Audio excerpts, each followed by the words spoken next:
Before you listen, if you enjoy the stories and want to hear more, then please consider subscribing. Most of you listening aren't subscribed, so please take this time to subscribe. Turn on notifications so you'll never miss a story and be the first to hear. You'll also be supporting me.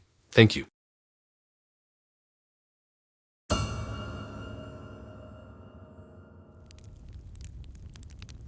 I should have known something was off the second he super liked me on Tinder.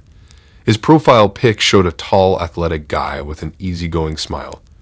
Total bro vibes, sure, but he listed all these niche hobbies and passions in his bio that immediately piqued my interest.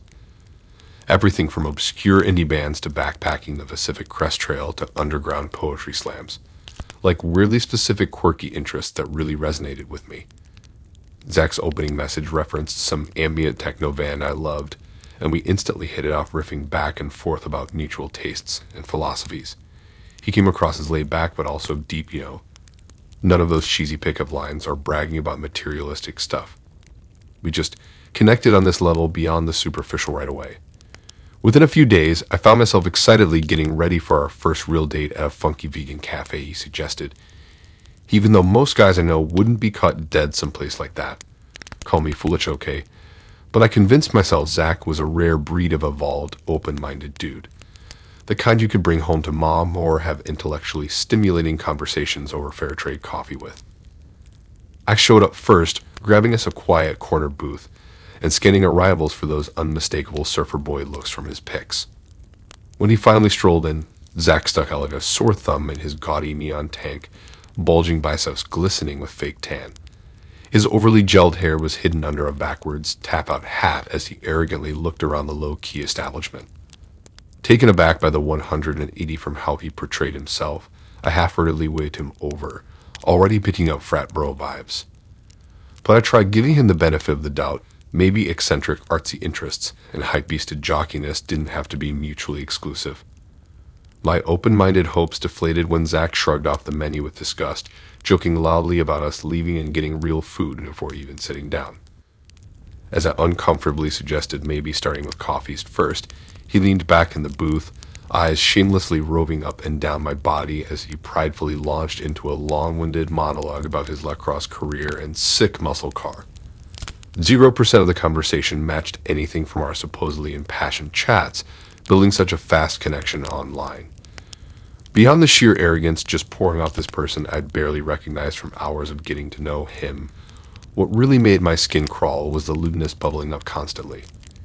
Once he paused for breath, Zach instantly started dissecting outfits and rating bodies of other women all around the cafe with terrifying nonchalance, no filter or class whatsoever.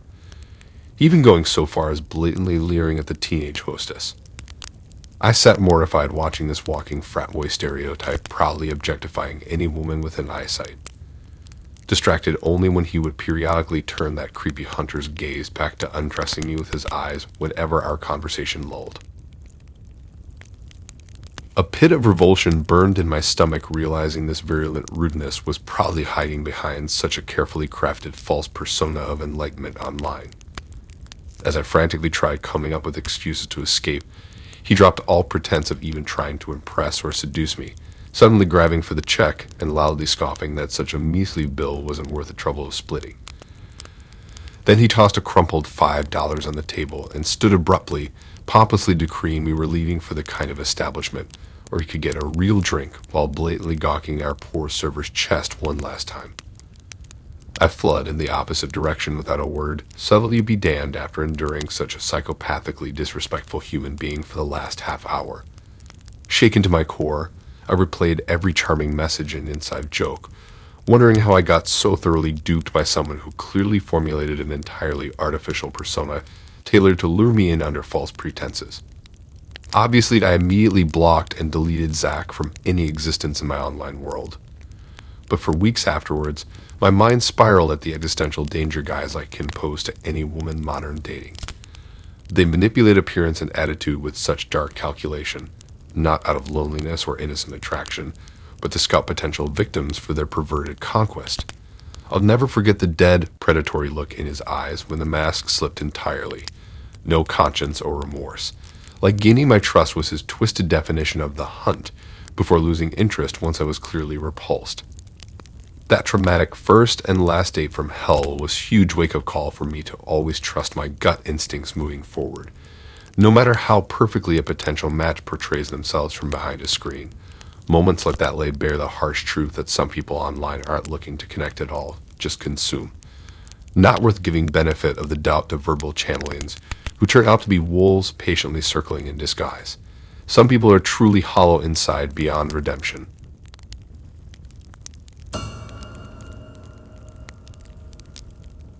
Just another lonely Friday night swiping away on Hinge. I've been on the dating app for months now with little success beyond some seemingly decent conversations that inevitably fizzle out after a few days. As I lazily flicked through yet another batch of profiles with the usual mild intrigue, I barely glanced at the new match notification that suddenly popped up. That is until I read her odd opening line. You really are just as shy and introverted in person as your profile suggests. My brows furrowed in immediate confusion. That was an oddly personal and peculiarly specific observation for someone I knew for a fact I'd never actually met before. Curiosity piqued despite my initial unease. I hesitantly clicked over to view this person's full profile and introductory prompt. Staring back was an image that made my heart lurch.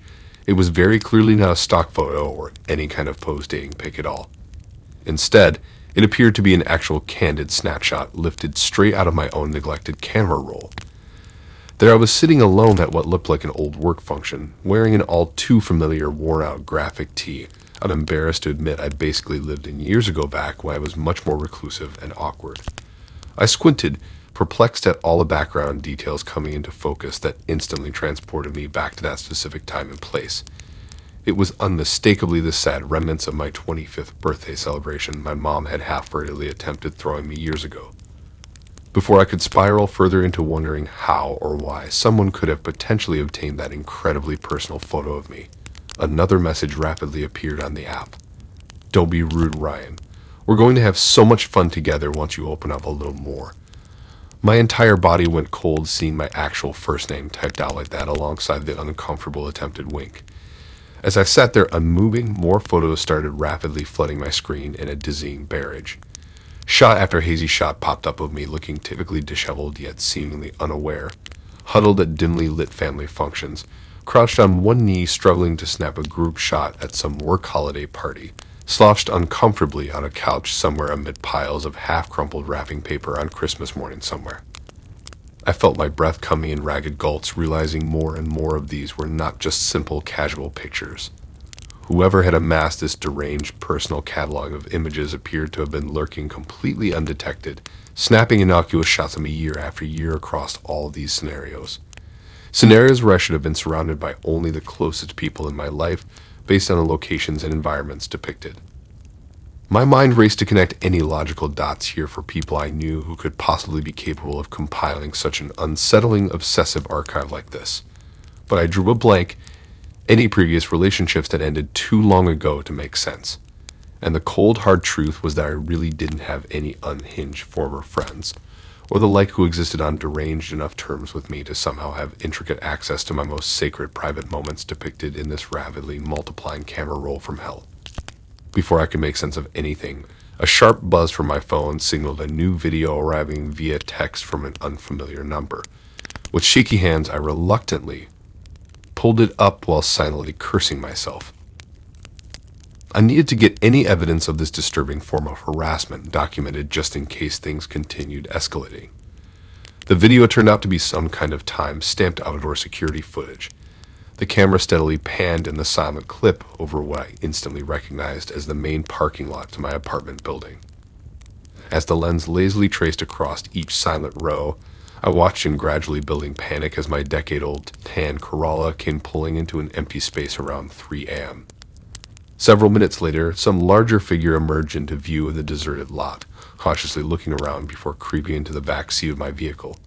I watched in stunned silence, too petrified to even flinch as this unidentified prowler proceeded to meticulously comb through every crevice of my car for what seemed like an eternity, rifling under seats, vigorously wiping down every surface, tearing open compartments and violating even the most mundane personal space I accidentally left exposed and vulnerable. Finally, the mysterious intruder sat upright sharply into frame, My stomach lurched, and I involuntarily gasped out loud as they emerged, grasping my childhood stuffed giraffe, the ratty old comforting friend and treasured keepsake a now deceased family member handmade for me so many years ago, back when darkness and turmoil were still foreign concepts.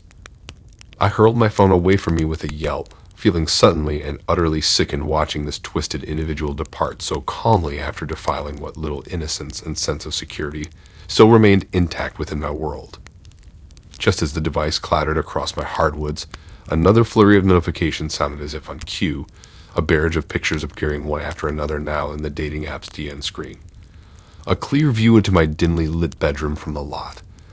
The bathroom counter where my toothbrush sat undisturbed for now, surrounded by various discarded grooming products. Half a dozen much more troubling images flashed rapidly too.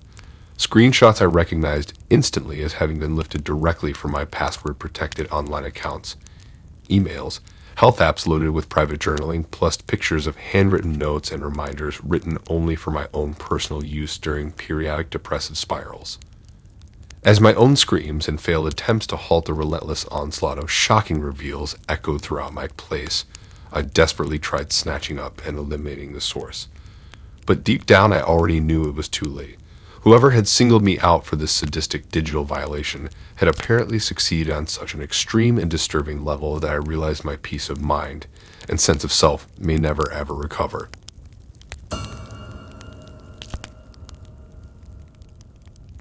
Tinder used to simply be this silly app I'd half-heartedly open up late at night, a mindless escape from boredom where I'd absent-mindedly swiped left or right without truly paying much attention at all.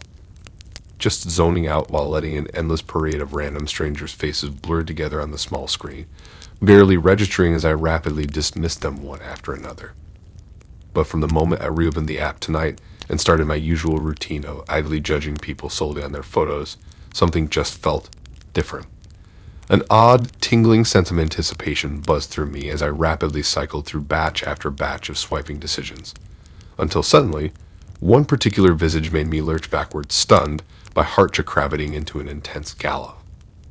There he was, the grinning, all too familiar profile photo that caused my chest to seize up and throb as if I'd been plunged into ice water. That unmistakably dorky yet warm expression on the face of Eric stared back, dressed in that hideously bright yellow shirt from our sophomore year that always made his eyes pop just a touch more vibrantly each time he slipped it on before inevitably cracking some stupid joke at my expense. I could practically envision his next mischievous wink forming even through the flat 2D foil, just like I remembered before the tragic accident.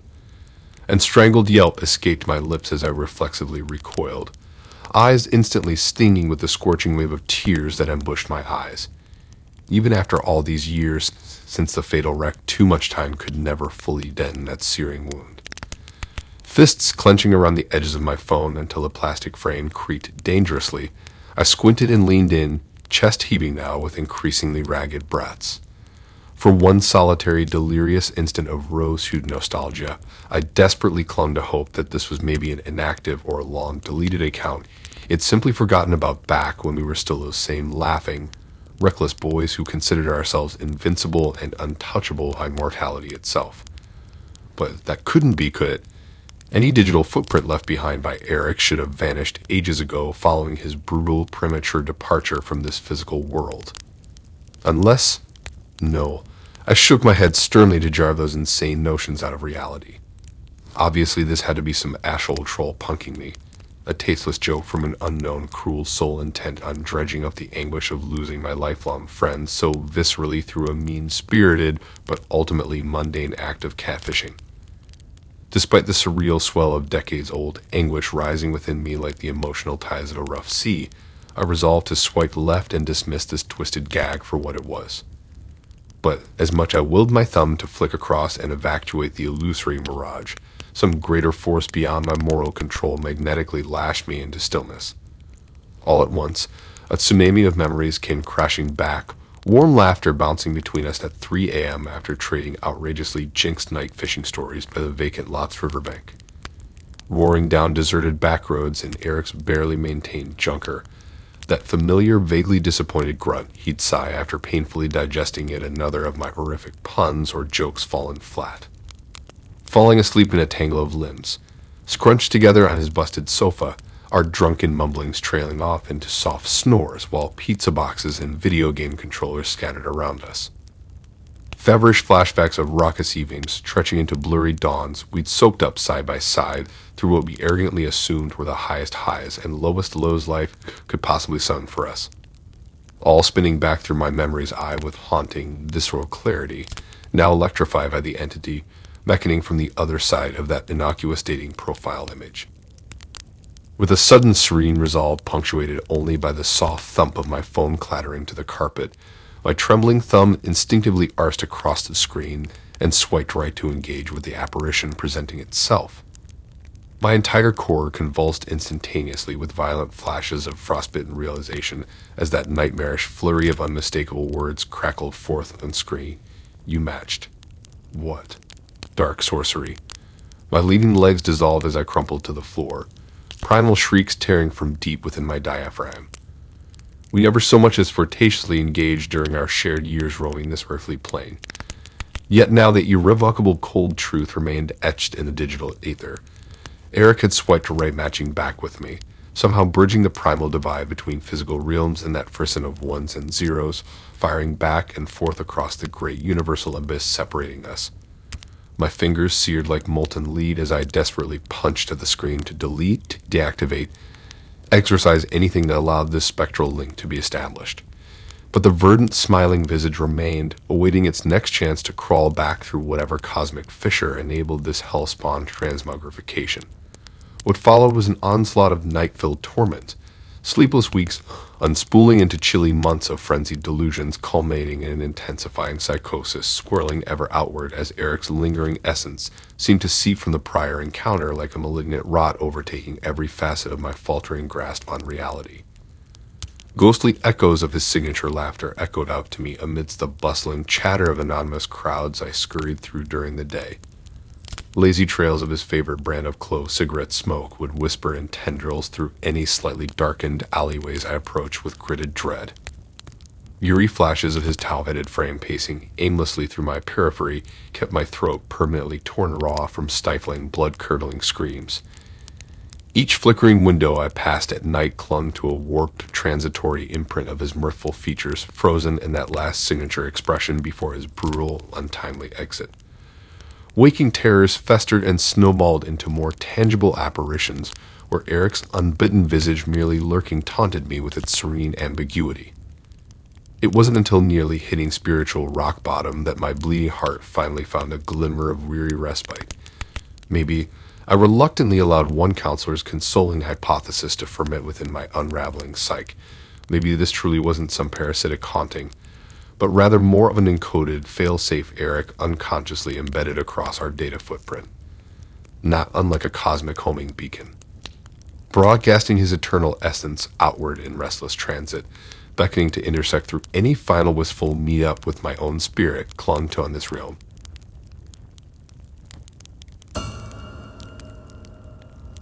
I want to tell you about this one wild and crazy Tinder date I had a couple of months ago. I'm a 26-year-old dude. I'm not the best-looking guy, but I've been swiping left and right for a while. But nothing could have prepared me for what went down that night. So there I was swiping away when I came across this bombshell. She looked amazing and seemed like a total blast. So I swiped right, and it was a match. We started chatting, and it felt like we clicked right away. After talking for about a week, we decided to hit up a local spot for drinks and see if we had the same chemistry in person. On the day of our date, I got myself together, made sure I looked fresh, and tried to shake off my nerves. So off I went to meet her at the bar. The spot she picked was this chill, low-key hippie joint with a cool atmosphere. When I got there, she was waiting outside, but she looked a little different in person. We exchanged friendly grins and went inside to grab a drink. At first, we were just chatting about the usual stuff, work, hobbies, music, and all that. But as the night went on, she started dropping some seriously weird stories. Like, she talked about how she got into fights with her exes, did some pretty extreme pranks, and even hinted that she'd been involved in some shady stuff. Now, I didn't know if she was just trying to be edgy or what, but it was definitely getting a bit unnerving. I started thinking maybe I should wrap this up and get out of there, but I didn't want to bail too abruptly. Instead, I suggested we play a game of pool to lighten the mood. She agreed, and we moved over to the pool table. As we were playing, she started getting touchier and more playful, like she was trying to distract me. But at the same time, her stories were getting darker and more intense. As we continued playing pool, she told me about how she'd once followed an ex-boyfriend halfway across the country just to keep tabs on him.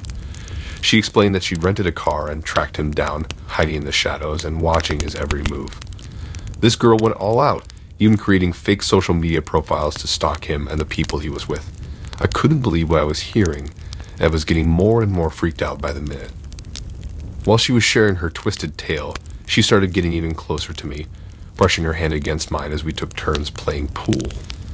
At one point, she grabbed my hand and placed it on her hip, giving me a seductive smile. It was such a surreal moment, as if her craziness and flirtatiousness were battling for dominance. I was confused.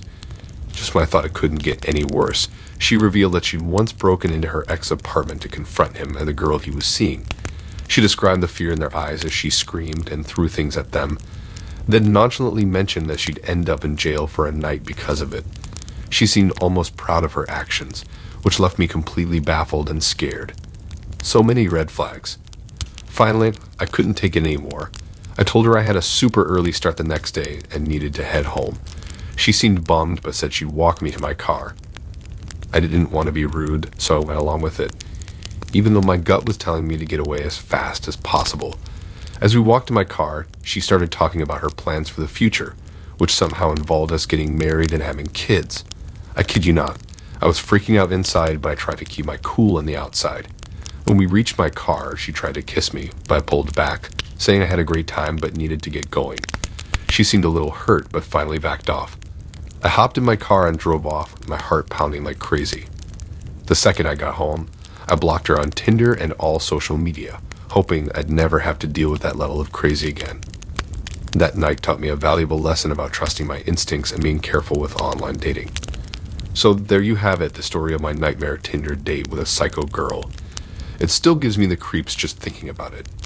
Trust me, you gotta trust your gut and be careful when you're swiping through those profiles. Thanks for listening in.